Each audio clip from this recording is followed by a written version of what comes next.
Hello guys, welcome to the WTS चैनल। आज हम आपको मूवी एक्सप्लेन करेंगे द चेजर। ये फिल्म यंग चुल नाम के एक सीरियल किलर के ऊपर आधारित है जिसने 2005 में 20 लोगों की हत्या की थी। उसकी ज़्यादातर विक्टिम प्रोस्टिट्यूट थी। कहानी की शुरुआत में हम यंग को देखते हैं जो एक प्रोस्टिट्यूट लड़की को लेने आता है। वो लड़की यंग को कार में बिठाकर उसके घर ले आती है। फिर मॉर्निंग में वो कार में बहुत सारे पैम्पलेट्स लगे होते हैं जिसके चलते वो कार पुलिस की नज़र में आ जाती है। असल में ये कार जिसकी होती है उसका नाम होता है जियोंग। वो प्रोस्टिट्यूट डीलर होता है जो कि असल में होता है एक डिटेक्टिव। उसके बाद हम जियोंग के आदमी ओजुत को देखते हैं जो सभी लड़कियों के फोटोज़ के पैम्पलेट सारी कार में लगा रहा होता है। उसके बाद वो जियोंग के ऑफिस में आ जाता है जहाँ जियोंग किसी से पैसे को लेकर बात कर रहा होता है क्योंकि जियोंग पे बहुत सारा कर्जा होता है। तभी जियोंग को एक कॉल आती है और वो होटल के रूम में सियोंग को भेजता है, लेकिन वहाँ पर उसका क्लाइंट चोरी से उसकी वीडियो बनाने वाला था और सियोंग को पता चल जाता है। तब सियोंग क्लाइंट को गाली देकर वहाँ से चली जाती है, लेकिन वही टाइम पर वो क्लाइंट सियोंग को मारने लगता है। ये खबर सुनकर वहाँ पर जियोंग आता है और वो उस आदमी को थप्पड़ मारने लगता है और सारी बात को वहीं सेटल करने को कहता है। उसके बाद वो आदमी जियोंग को बहुत सारा पैसा भी देता है। उसके बाद जियोंग सियोंग को अपनी कार में बिठाकर ले जाने लगता है। तब सियोंग उससे पूछती है उन प्रोस्टिट्यूट्स का क्या हुआ जो अचानक से गायब हो गई। जियोंग बताता है वो गायब नहीं हुई, वो भाग गई हैं। उन्हें अच्छा और बड़ा क्लाइंट मिल गया होगा। सियोंग कहती है वो भागी नहीं है, तुम तो एक्स डिटेक्टिव हो तो क्यों नहीं तुम उन्हें ढूंढते। तभी ओजो जियोंग को कॉल करता है, एक क्लाइंट जो लड़कियों को रिजेक्ट कर रहा है। तभी जियोंग ओजो से कहता है कि मिजिंग को भेज दो। ओजो कहता है कि मिजिंग ने भी इनकार कर दिया। गुस्से में आकर जियोंग मिजिंग को कॉल करता है।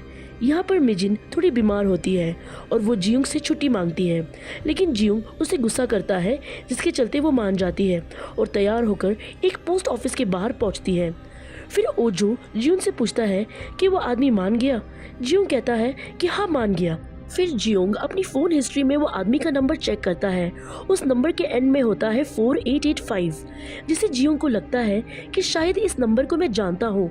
और जैसे ही वो अपनी डायरी को चेक करता है तब ये वो नंबर होता है जिसके चलते सारी लड़कियाँ गायब हो रही थी। इससे जियोंग अलर्ट हो जाता है। जियोंग यहाँ मिजिंग को कॉल करके कहता है वो आदमी तुम्हें कहाँ ले जा रहा है। मिजिंग उसे कहती है कि मेगिन डिस्ट्रिक्ट।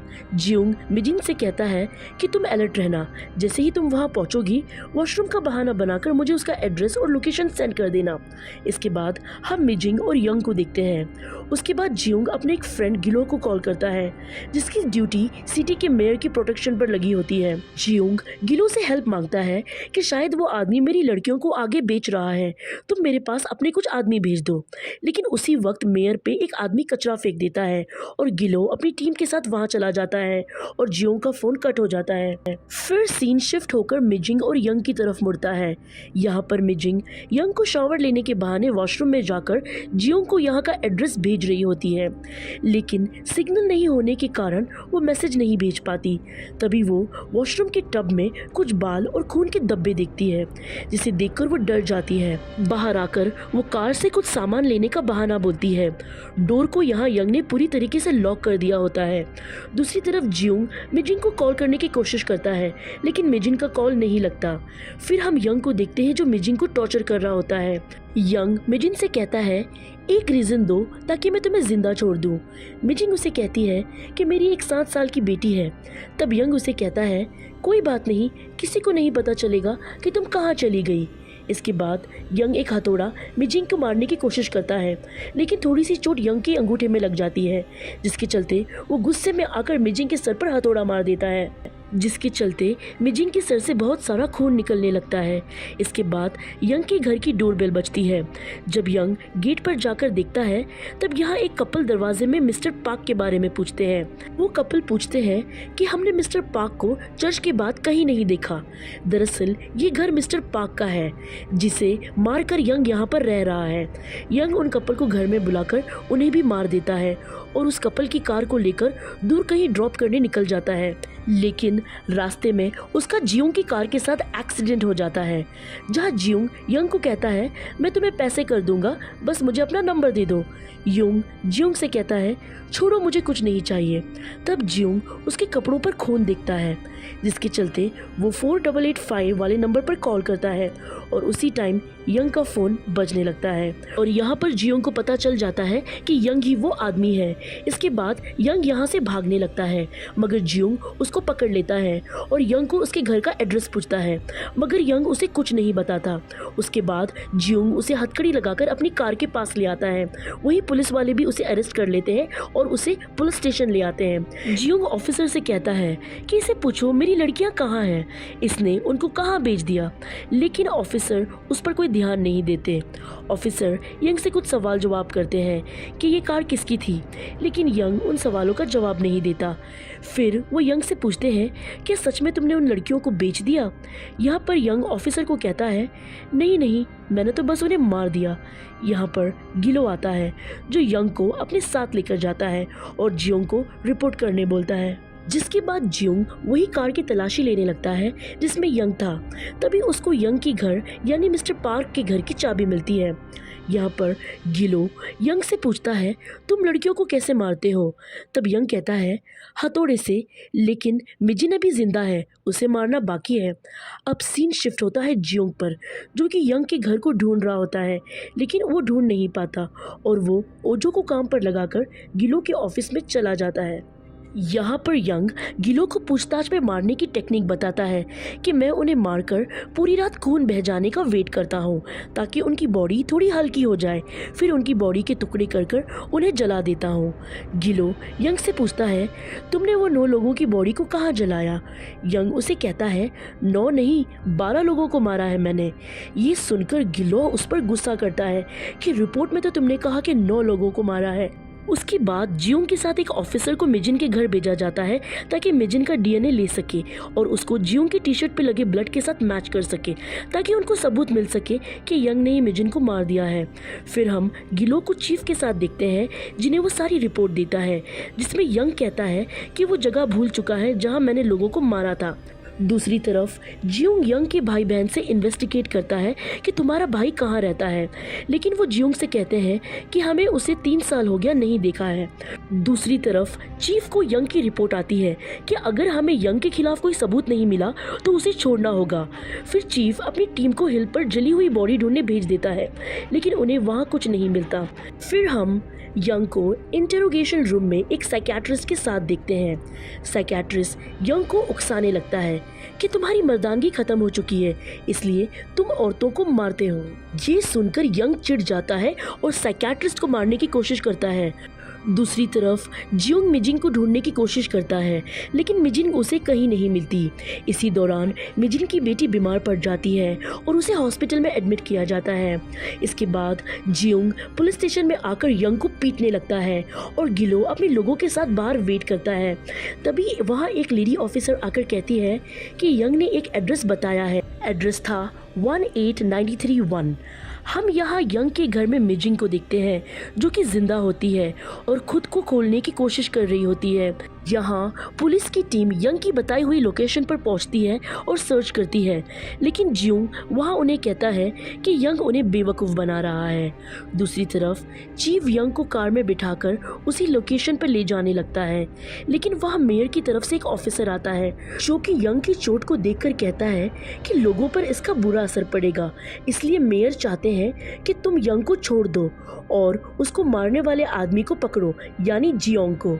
फिर चीफ गिलोह को बोलकर जियोंग को अरेस्ट करवा देता है और पुलिस यंग को छोड़ देती है। ये बीच में जियोंग सबको चकमा देकर भाग जाता है। दूसरी तरफ मिजिन घर से बचकर बाहर आ जाती है और एक शॉप में जाकर जियोंग को कॉल करती है, लेकिन जियोंग कॉल नहीं उठाता।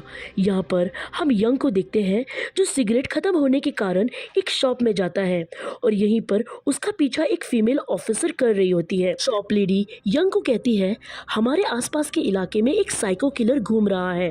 वो यंग की चोटों को देखकर कहती है शायद उसने ही तुमको मारा होगा। शॉप लेडी यंग को कहती है जब तक पुलिस नहीं आ जाती तुम यहीं रुक जाओ।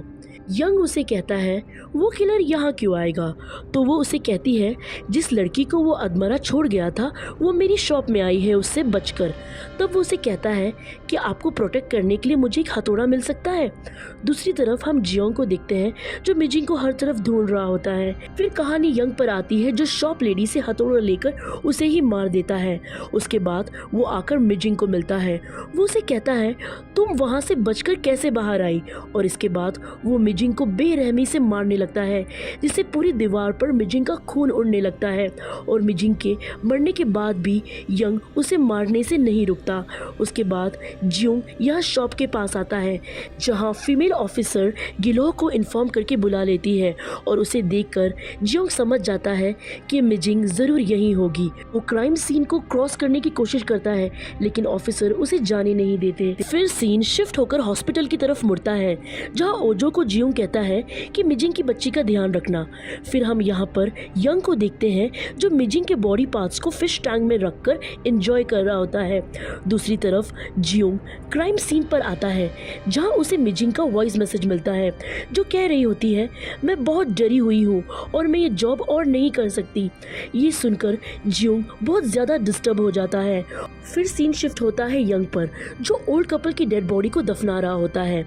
इसके बाद जियोंग चर्च में आकर एक ओल्ड मैन से मिलता है जो कि यंग की आईडी दिखाकर उसे यंग के बारे में पूछता है, और वो ओल्ड मैन जियोंग को बताता है कि मैंने यंग को मिस्टर पार्क के साथ देखा था।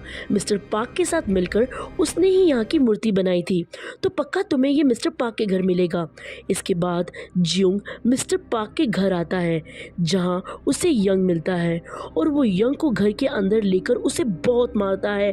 और यहाँ पर जियोंग को फिश टैंक में मिजिंग के बॉडी पार्ट्स और कटा हुआ सर दिखता है। फिर दूसरे ही पल में यंग जियोंग पर अटैक कर देता है और फिर दोनों में बहुत लड़ाई होती है, और लड़ते लड़ते वो दोनों फिश टैंक को तोड़ देते हैं। यहाँ यंग जियोंग के मुंह पर बहुत सारे वार करता है लेकिन जियोंग हथौड़ा उठाकर यंग के सर पर वार कर देता है जिससे वो अधमरा हो जाता है। इसके बाद गिलो अपनी टीम के साथ आकर जियोंग और यंग को पकड़ लेते हैं, और यहाँ पर जियोंग को मिजिंग के तड़पते हुए विजन्स दिखते हैं। उसके बाद पुलिस यहाँ पर सारी डेड बॉडीज ढूंढ लेती है और फिर जियोंग जाकर मिजिंग की बेटी को हॉस्पिटल में मिलता है।